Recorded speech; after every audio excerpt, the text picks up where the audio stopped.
Hello, my name is Chris Casarez, Cecilia Rodriguez. And Natalie Garcia. and we are part of Dr. Ghosh's developmental biology course this semester. Today, we will be presenting the role of methylphenidate on neuronal development, a cell biological perspective on the treatment of ADHD. ADHD is a common neurodevelopmental disorder that is often diagnosed in adolescence. Children with ADHD display inattentive, hyperactive, and impulsive behaviors by age 12. Children that are diagnosed and treated for ADHD can live normal lives with minimal disruption. However, if left untreated and undiagnosed, this can lead to many complications later in life. Currently, there are many factors that cause ADHD. However, the strongest causal agent appears to be genetic. Additionally, ADHD primarily affects the prefrontal cortex of the brain. The pathophysiology of ADHD is attributed to deficiencies in the neurotransmitter dopamine, which is caused by increased function of dopamine transporters in prefrontal cortex neurons. To effectively treat ADHD, methylphenidate is often prescribed. Although the precise mechanism of MPH is unknown, it is probable that MPH works as a dopamine reuptake inhibitor for both dopamine and norepinephrine in the synaptic cleft of prefrontal cortex neurons. While MPH has been shown to significantly improve the symptoms of ADHD, there still exist many gaps of knowledge regarding its effect on development in children, more specifically in the growing juvenile brain. Many studies have focused upon the effects of adult brain models when addressing MPH and brain development. In adult mice model, neurogenesis was tested in groups of ADHD and control mice treated with both high and low doses of MPH. Methylphenidate-treated mice cells did not survive past the 28-day mark if they were not constantly being given methylphenidate. This could speak on a larger issue of dependence on the medication following neurogenesis. In men, methylphenidate has shown to cause problems of sperm morphology, count, and motility.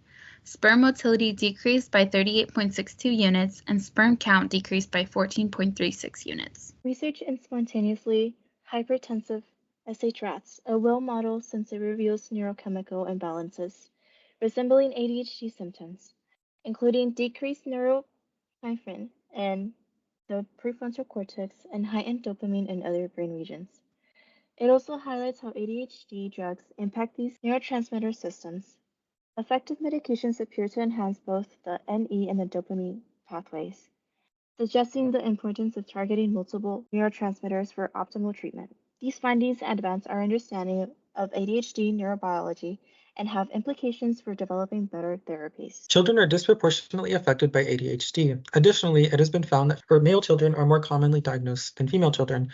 3 key questions yet to be addressed include what effect, if any, does early exposure to MPH have upon brain development in children with and without ADHD? 2, what are the long-term negative effects of methylphenidate treatment in juvenile brains? And 3, what effect, if any, does MPH have on male and female juvenile brains? To address our specific interests in juvenile models, we proposed the following techniques.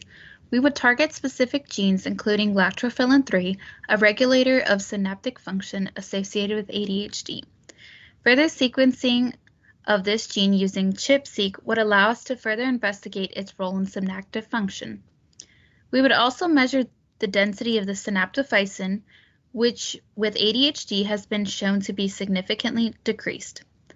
Our specific approach, which would be used with parameters associated with the juvenile brain, specifically in SH rats. We would compare the densities between control female and male juvenile rats to their respective ADHD model. ADHD is a prevalent lifelong neurodevelopmental disorder, posing significant challenges for individuals in both academic and professional settings. Also recognizing that ADHD can often coexist with other disorders. In fact, a study conducted on 100 adult males with ADHD resulting in 59% of them continuing to take stimulants such as MPH from childhood to adulthood. Regarding misdiagnosis, gender differences in symptom presentation underscore the complexity of accurate diagnosis. And since MPH is one of the most prescribed medications for ADHD, concerns still linger about long-term effects, particularly on development of the juvenile brain. Overdiagnosis, addiction, reproductive risks, and worsening mental health issues are all threats that our study will hope to address. There is a need for a thorough understanding of methylphenidate for the 11% of U.S. children diagnosed with ADHD. Given these concerns, further research is imperative to elucidate the full spectrum of physical and mental effects associated with methylphenidate. Our team would like to thank Dr. Ghosh for her support, guidance, and mentorship throughout the duration of our project. Thank you for listening.